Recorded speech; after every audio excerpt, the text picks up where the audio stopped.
The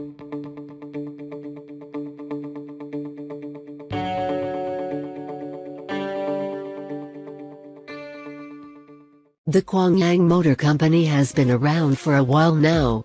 If you wonder why you don't recognize it as one of the old guard of scooter production, that's because it didn't market under its own name until 1992, but in fact the company started out in 1963 as a parts manufacturer for Honda.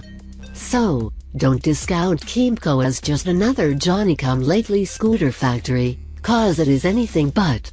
KYMCO maintains a prominent presence in the Grand National Cross Country Series, a grueling off-road racing circuit that hosts long courses over a variety of rugged terrains, and serves as a sort of trial by fire for both rider and machine.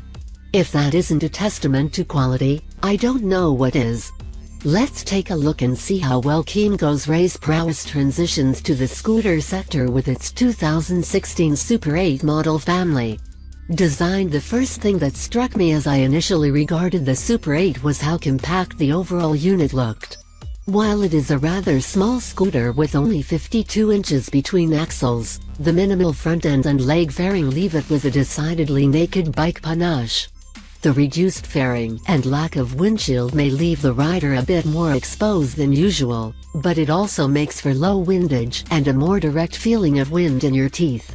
A lockable, under-seat storage compartment gives way to a full step-through and a relatively narrow deck, not much room for between-the-feet cargo on this ride. Normally I would consider that a detriment, but KYMCO is billing this ride as a sort of on-road/off-road vehicle, so it necessarily needs a slimmer and sportier overall design. One of the details I really like on the Super 8 is the pillion seat that folds up to act as a rider backrest when riding solo, a built-in comfort feature that many bike owners have to go to the accessory catalog, or even the aftermarket, to enjoy. Unfortunately, the lack of forward protection for the rider means that this backrest is about the only creature comfort you can expect, but let's be honest, if you were that invested in creature comforts, you'd be looking at a car, not a scooter, yeah. Chassis. Now we come to the main difference between the X and the R versions of the Super 8, the tires.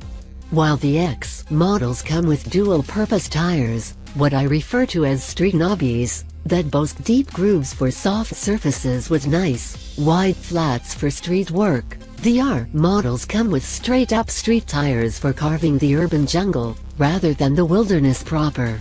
Regardless of design, the 12-inch tires come wrapped around cast wheels. A twin-piston caliper binds the wave-cut front brake disc, and a typical drum brake slows the rear wheel. The brakes are unsophisticated, and come without any sort of linking or ABS protection, all the better for shenaniganery, says I, given that the Super 850s weigh only 210 pounds and 50 pence. And the 152nds weigh a skosh more at 235 pounds and 80 pence. This should be plenty of breakage to keep things under control.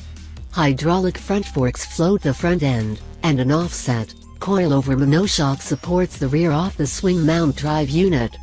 KYMCO doesn't post up any suspension travel numbers, nor do they offer any adjustments to the ride, so I am unable to evaluate the potential off-road performance. I can, however, state unequivocally that it is what it is. Drivetrain. The next obvious division within the Super 8 range involves the drivetrain. A 49cc engine propels the 50X and 50F models, and a 151cc plant drives the 150X and 150F. Both engines are 4 strokes, and run a single overhead cam with forced air cooling to manage the waste heat. This simplicity carries over to the induction, with a good, old-fashioned carburetor to manage the fuel-air mix. Power output is about what you would expect, with the 50 turning out 1.9 horsepower and 3 pound-feet of torque, and the 150 producing 10.3 ponies and 7 pound and 80 pence-feet of torque. Mileage is a tad low on the 50s at 72 miles per gallon, and even lower on the 152nds at 57 miles per gallon, not exactly around the world on 3 tablespoons of gas kind of numbers, but sufficient for short trips around town. One feature that I really like is the kickstarter on both engines. I've been stranded once or twice because of charging problems, and I would have given my eye teeth for a kicker. So naturally, I am always glad to see this as standard equipment. Price: the RS come in a choice of red or white, and the XS are available in urban camo or black. The 50R will set you back $1,899, and the 50X rolls for $1,999.